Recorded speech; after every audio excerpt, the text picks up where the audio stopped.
Capsule 13 de biologie cellulaire, les microfilaments d'actine, structure et fonction. Alors nous allons commencer par la structure des microfilaments.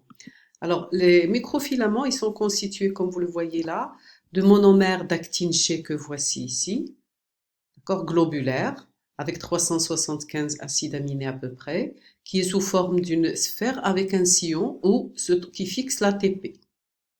Les monomères polymérisent, là, juste après, polymérisent, c'est-à-dire ils s'associent les uns aux autres, entre eux, pour former l'actine F ou actine filamenteuse. Donc là vous avez l'actine globulaire, le monomère, et puis qui polymérise pour constituer l'actine filamenteuse ou l'actine F après avoir hydrolysé l'ATP qui devient l'ADP à ce niveau-là. D'accord? L'actine G polymérise en deux rangées. Et voilà, après, donc deux rangées d'actine en hélice. Et c'est la lactine, donc là, avec les sites de l'ATP qui restent, puisqu'il y a un enroulement, vous les voyez une fois ici en avant, une fois sur le côté, une fois à droite, une fois à gauche, puisque c'est en hélice, deux rangées hélicoïdales. Et donc voilà le processus de formation ou de polymérisation de l'ATP, ou de nucléation de l'ATP. Il y a 6 gènes et 6 types d'actine G, dont certaines sont communes à toutes les cellules. D'autres sont spécifiques à certaines cellules, comme l'actine des cellules musculaires. Toutes les cellules contiennent l'actine, elle est un peu différente de l'actine des cellules musculaires. Alors, l'aspect en double hélice, le voilà, donc là vous avez un axe, actine G, extrémité, là on parle d'extrémité plus et l'extrémité moins, pardon, aussi. D'accord, la lactine F.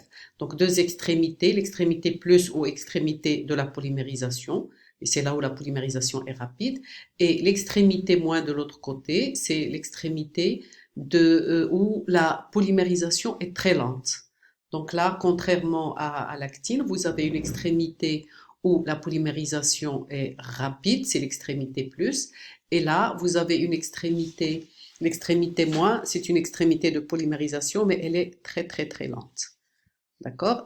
Donc là, l'extrémité de polymérisation peut être aussi l'extrémité de dépolymérisation. C'est-à-dire la dépolymérisation se fait de ce côté-là.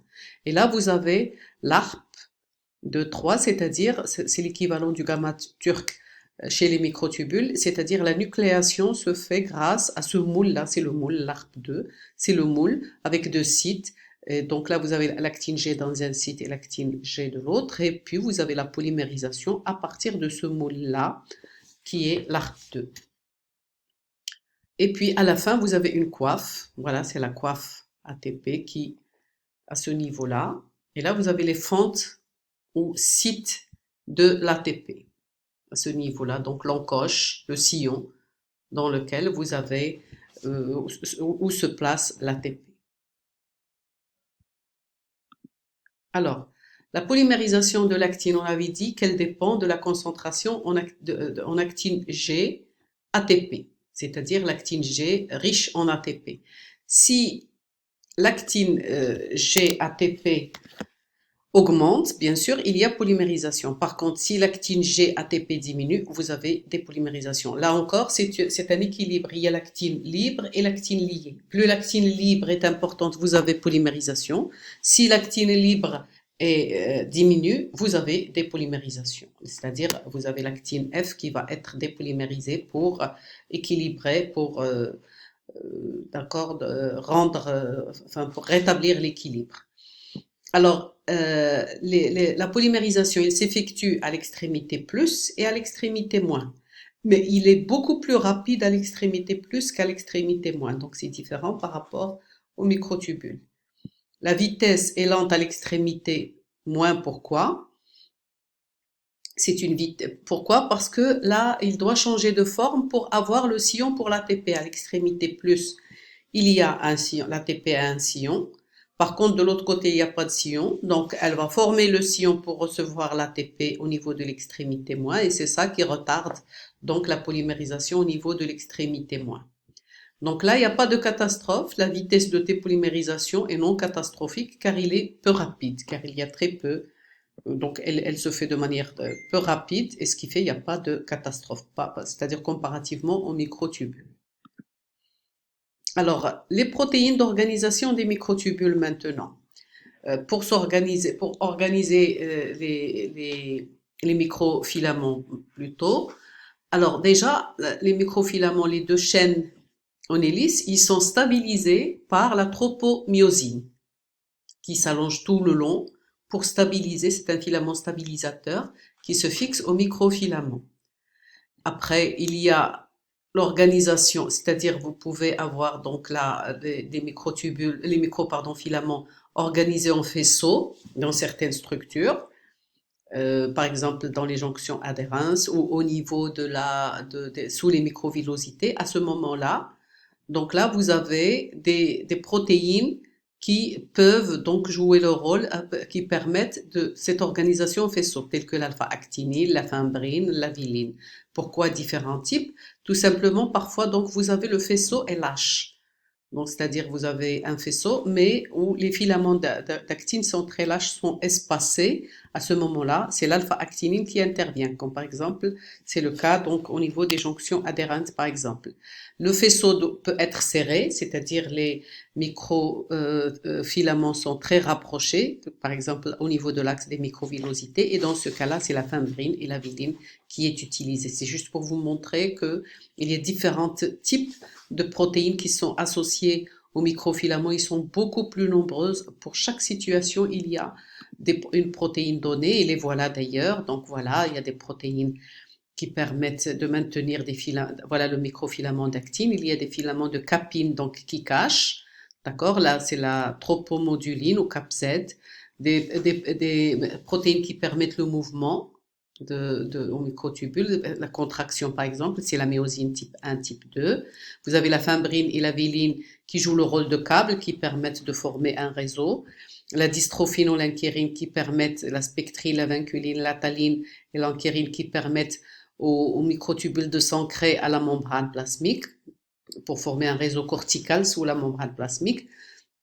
Vous avez des protéines de séquestration, par exemple la profiline, de rigidification, la tropomyosine, l'alpha-actinine qui forme un réseau en 3D, des protéines de fragmentation telles que la sévérine, la gélosine et la fragmine. Je vais vous montrer des exemples. Voilà par exemple un réseau lâche, là c'est l'alpha-actinine, un réseau serré c'est la fimbrine et la viline par exemple. Voilà des câbles, voilà les câbles. D'accord? Là, vous avez, voilà, la fimbrine réseau serré, la filamine, ici, donc là, de croisement, des protéines qui maintiennent des mailles, des croisements. L'alpha-actinine pour un réseau lâche, la myosine pour la contraction, le déplacement. D'accord? Donc, il y a plusieurs protéines sont associées, différentes protéines. Vous avez la gélosine, là, une protéine qui permet donc de fragmentation, qui fragmente là le filament 2, là, au même titre que la gélosine ou la sévérine. Il joue le même rôle de fragmentation des microfilaments. L'arc là, on voit l'arc qui couvre. D'accord? Là, c'est pour montrer la gélosine, le cap Z là qui protège de capine, c'est les protéines de capine. Alors, les fonctions maintenant des microtubules. Ils assurent plusieurs fonctions. La contraction musculaire que vous connaissez déjà, donc c'est l'actine qui est associée à la tropomyosine, à la troponine, aux différentes molécules qui l'aident à assurer son rôle. Donc, mais vous avez l'actine qui est la molécule maîtresse pour cette fonction. Les microfilaments maintiennent la forme 3D de la cellule. Regardez l'insertion, il s'insère à des points donnés, de manière à donner une forme tridimensionnelle à la cellule. Il participe avec les microtubules au mouvement cellulaire par polymérisation en avant et dépolymérisation en arrière. Les microtubules polymérisent en avant et dépolymérissent en avant pour former les pseudopodes, filipodes ou lamillipodes. Mais cette polymérisation, ces pods, il y a les microfilaments qui participent aussi à la formation de ces faux pieds de la cellule qui lui permettent d'avancer. Lors de la division cellulaire, au moment de la cytodiérèse, il y a un anneau d'actine qui se forme, c'est l'anneau de division au centre. où l'actine se met au centre sous forme un anneau contractile qui va se contracter jusqu'à se rompre, l'anneau contractile au centre qui va se contracter jusqu'à se rompre et permettre la cytodiérèse.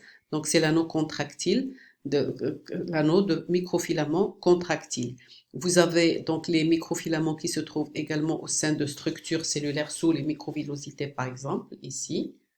D'accord, là, pour citer les différentes fonctions, donc soutien, maintien de la forme, 3D, cytodiérèse, contraction cellulaire. Alors, comment comment est contrôlée l'organisation de l'actine dans la cellule? Alors, c'est grâce tout simplement aux petites protéines G. C'est des protéines G qui amènent l'énergie à la cellule. Ces petites protéines G fixent la GTP, d'accord, grâce à d'autres molécules échangeurs des GEF qui leur permettent, telles que la GRB2 liée à SOS par exemple. Et par exemple, c'est elles qui vont fixer la GTP et une fois qu'ils donnent l'énergie à l'actine, ils deviennent sous forme GDP. D'accord? Donc GTP actif se transforme en GDP grâce à ces petites protéines G, à différentes protéines G qui donnent l'énergie à l'actine pour assurer son rôle. Alors parmi les petites protéines G qui interviennent, vous avez avec l'actine, c'est Rho qui lui permet de former un faisceau de filaments d'actine et d'assurer les tensions cellulaires. La protéine RAC qui l'aide lors des déplacements cellulaires pour former des lamillépodes, le CDC42 pour former des filipodes au sein de la cellule. Alors, les moteurs moléculaires c'est-à-dire de l'actine, il y a différents moteurs moléculaires qui permettent d'actionner l'actine. Vous avez la myosine de type 1 qui fixe l'actine à la membrane plasmique, ce niveau-là. Vous avez la myosine de type 2 qui a deux têtes globulaires et qui interagissent avec les microfilaments et une queue filamenteuse qui assure la contraction, par exemple, du muscle, qui assure la migration cellulaire et qui permet de former un réseau cellulaire. Là, voilà l'actine, la myosine, pardon, de type 2 à ce niveau-là, à ce niveau-là. D'accord? Et finalement, vous avez la myosine de type 4 qui assure les déplacements de molécules sur les microfilaments d'actine, c'est-à-dire qui ressemble un peu à la kinésine et à la dinéine. Il joue le rôle donc de moteur